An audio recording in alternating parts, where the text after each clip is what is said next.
Good morning. আজকে আমরা রয়েছি গনগনি গড়বেতার ঠিক পশ্চিম প্রান্তে রয়েছে এই গনগনি। প্রকৃতির বুকে প্রকৃতি দর্শনে আমি স্নেহাশিস আপনাদের সঙ্গে রয়েছি। আজকে পরিচয় করাবো এই গনগনি এবং আপনারা দেখুন কিভাবে প্রকৃতির বুকে প্রকৃতির লীলা খেলা তৈরি হয়েছে এবং দেখুন প্রাকৃতিকভাবে তৈরি হয়েছে।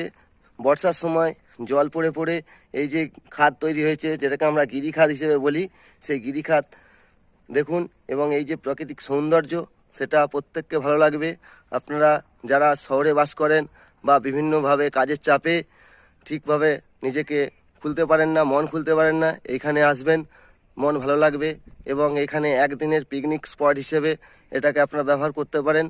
এবং শীতকালে আপনারা এখানে আসতে পারবেন, পিকনিক স্পট হিসেবে ব্যবহার করতে পারবেন। এখানে প্রচুর পিকনিক হয় এবং এটা শিলাবতী নদীর পাড়ে তৈরি হয়েছে এই গনগনি। এই গনগনির যে প্রাকৃতিক সৌন্দর্য আমি চেষ্টা করছি আপনাদের সাথে শেয়ার করার এবং ক্যামেরা বন্দি করার।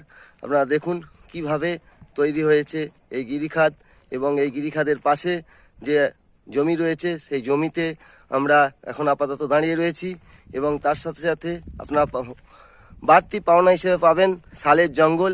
এই শালের জঙ্গল টপকে আপনারা আসতে হবে এই গনগনিতে এবং এই গনগনিতে এসে দেখতে পাবেন চারিদিকে কাজুর বাগান। সেই কাজু বাগানের টপকে আমরা আপাতত দাঁড়িয়ে রয়েছি এই গনগনি। আমরা দেখাচ্ছি আপনাদেরকে গনগনি এবং গনগনিতে কিভাবে গিরিখাদ তৈরি হয়েছে। বর্ষাকালে সেই গিরিখাদ আপনাদের সঙ্গে শেয়ার করছি। আপনারা দেখুন, প্রত্যেককেই ভালো লাগবে এই গনগনি। পরবর্তীকালে আমরা আবার দেখাবো আপনাদেরকে গনগনির সৌন্দর্য। ধন্যবাদ।